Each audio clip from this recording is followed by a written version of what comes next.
Hello there, dear friends, and welcome once again to the Relaxed Fantasy Review. Today, we're continuing our series on feats in D&D, those powerful abilities that any character can grab, and although it's technically an optional rule that DMs can allow or disallow, the vast majority of games use them, and most players love to grab them. They add a lot of power as well as a lot of flavor to your characters. And today we're talking about the Ranger. In the early days of 5th edition, the Ranger was underpowered and underappreciated. And with Tasha's Cauldron of Everything giving them a big old boost, it might be easy to forget that the Rangers have always been able to be boosted by feats. And let's take a moment to say that even with all of the upgrades that Rangers got in Tasha's, feats are still powerful things that can send them all the way up to the next level. And let's not forget the feats that made Rangers great to begin with. Before we get started, I'd like to let you know that Relaxed Fantasy Review has memberships now. For just $1 a month, you can support me here on YouTube. There's a join button just below the video down there. And if you click on it, you get a little badge next to your name in the comments, letting folks know that you're a supporter, as well as my undying gratitude. Thank you. Thank you so much for supporting me here and enjoying the content. So Ranger Feats. What are Rangers good at? Rangers are combat-focused characters. They're basically fighters that don't wear heavy armor. They've got all the same weapon proficiencies and most of the same armor, and they've got a lot going for them, but they also have spellcasting. Ranger spellcasting allows them to boost their damage and their utility, but there's something Rangers can't do. Something that most spellcasters can, and that is ritual casting. Ritual casting is an effect where you have a spell that's listed as a ritual. It has to be a specific spell that's listed that way. You can cast it without using a spell slot, as long as you're willing to spend extra time to do it, an extra 10 minutes. This process means you can conserve your spell slots for things like combat when time isn't on your side. And that's why the Ritual Caster feat works really well for Rangers. They get to take a couple ritual spells from any class list that they want. I personally recommend grabbing the Wizards ritual books, because not only can Wizards spells on scrolls be transcribed into the book, as long as they're rituals, but you get yourself one of the greatest spells in the game, Find Familiar, which Rangers, it doesn't even make sense to me why a Ranger wouldn't have this spell. So grabbing it through Ritual Caster gives you access to it, and then you've got a familiar to help you in combat and out. So you don't need to be a Beastmaster to have a pet. And then you can grab other spells, some simple things like Identify, Detect Magic, stuff that is just really, really good outside of combat. But we also want to see Rangers get boosted in combat. So we've got one of the classic combat feats, Sharpshooter. Rangers tend to be archers. Obviously, Rangers can be melee fighters too. They're proficient in all weapons. They could even grab a greatsword if they wanted to. But because they tend towards medium and light armor, they like to have at least a decent dexterity. And if they're going to have a decent one, they might as well pump that up and just grab a bow. The Sharpshooter feat enhances that. First of all, the Sharpshooter feat allows you to ignore 1/2 and 3/4 cover. So unless a creature is completely obscured, you can shoot them just as easily as if they were right in front of you. It also allows you to ignore the disadvantage of a long-range shot. Ranged weapons in D&D have a regular range and a long range. And the rule is that if you fire above the regular range, but still within the long range, you could still potentially hit an enemy, you just shoot with disadvantage.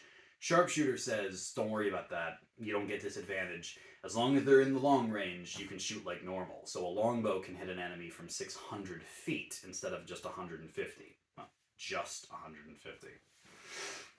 But the real reason we're here is for the damage boost. If you choose to take a -5 penalty to your shot, to hit, that is, so you're less accurate when you do this, Then when you hit, you get to take a +10 to the damage. This stacks with extra attack and any other abilities that allow you to make more than one shot. So when you start stacking up your shots, it really can make the damage skyrocket, and that's really good. Take the archery fighting style, use your ritually casted familiar to grant yourself advantage, and you won't even feel that -5. But this solves the problem of long range and damage, but there's also the problem of short range. If a ranger gets charged and they're wielding a bow, technically speaking, if you fire at an enemy at point blank range, so when they're 5 feet from you, you have disadvantage on that shot too. Enter Crossbow Expert. It removes point blank disadvantage, meaning that any weapon that you fire that would have a range normally, doesn't matter if the enemy's right in front of you, you can just shoot. It also boosts your power with crossbows. You can ignore their loading properties, so you can fire them using extra attack on the same turn. And you get this fun little feature where if you attack with a one-handed weapon, you can attack using your bonus action with the crossbow. Since a hand crossbow, is a one-handed weapon, that means you can just kind of like fire your crossbow like a cowboy with a 6-shooter. Just attack, extra attack, bonus action attack. And yes, you can use Sharpshooter on all of them. This build is a classic for fighters, but rangers can rock it too. So we've got utility and spellcasting. We've got combat covered. What else do we have? Something else that Tasha's introduced into the Ranger's power was the canny feature at level 1. It grants the Ranger expertise. Well, kind of. It grants them doubled proficiency in one of their skills. This is akin to what rogues get at level 1, bards get at level 3. It makes them more skill-oriented than most other classes that don't have expertise. And I recommend, as a feat, if you really want to lean into the skilled ranger, that you go with Skill Expert. This was a feat added in Tasha's. And what it does is it basically says, okay, pick a skill, pick an ability score. This is a half feat. So you get to choose your dexterity, your constitution, your wisdom, whatever, and boost it by 1. So that means you're not wasting an ability score improvement.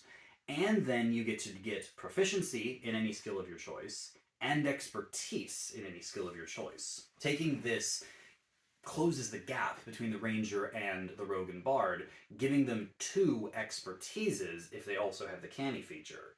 This means that they can choose things like stealth, but they could also choose something like perception, or if they wanted to give themselves a buff socially, persuasion or deception. These are all great skills that having expertise in will really, really make your ranger great at those skill checks.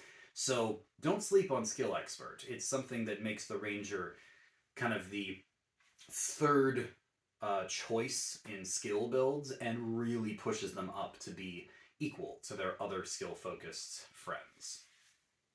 And then finally, as I said earlier, rangers are not heavy armor wearers. They tend towards light and medium armor. These armors are dependent on dexterity. Light armor, the best one you can get, is studded leather. It's got a basic AC of 12 and then adds your dexterity modifier. That means you can max out at 17. Medium armor, on the other hand, has a higher beginning point. Something like a breastplate has a 14 plus your dex modifier, but you can only get a +2 to your dex modifier at maximum with medium armor. And if you want the best medium armor, that is half plate, you suffer the disadvantage to stealth because it's loud and noisy, the same disadvantage heavy armor wearers get. But then you can solve both of these problems with the feat Medium Armor Master. This feat's a little underappreciated in my books.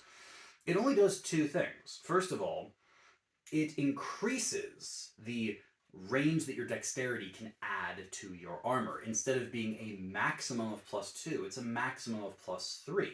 This means that in half plate, which is 15 plus your dex mod max 2, instead it's 15 plus your dex mod max 3, giving it all the way to 18. That's the same as a full plate heavy armor. And the other part of the feat, Medium Armor Master, is that you do not suffer disadvantage on your stealth checks when you're in medium armor. Normally you'd have to get mithril armor or something to pull that off, but the feat does it for you. Regular half plates, as long as you've got a dex of 16, functions as quiet as studded leather and as defensive as full plate. Some might argue if you want that good AC, just take heavy armor expert or heavily armored and get heavy armor proficiency. I say, why would you do that? Then you're definitely going to have disadvantage in your stealth checks, and rangers love to be sneaky. So if you want to be sneaky, why not wear studded leather? Well, you're not going to get that AC of 17 until you max out your dexterity at 20, and that can take time.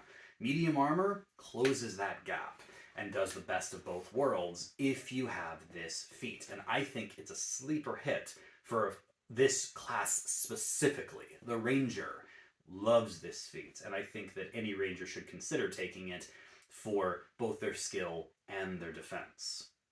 All of these feats, from the spell casting to the skills to the combat, they are phenomenal boosts for the Ranger, and I recommend anyone playing a Ranger give these serious consideration. They will make your Ranger better. This has been the Relaxed Fantasy Review. If you enjoyed the video, please like and subscribe down below. Have a look for the join button down there, and keep your eyes peeled for more feat reviews coming down the line soon. Have a good one, my friends.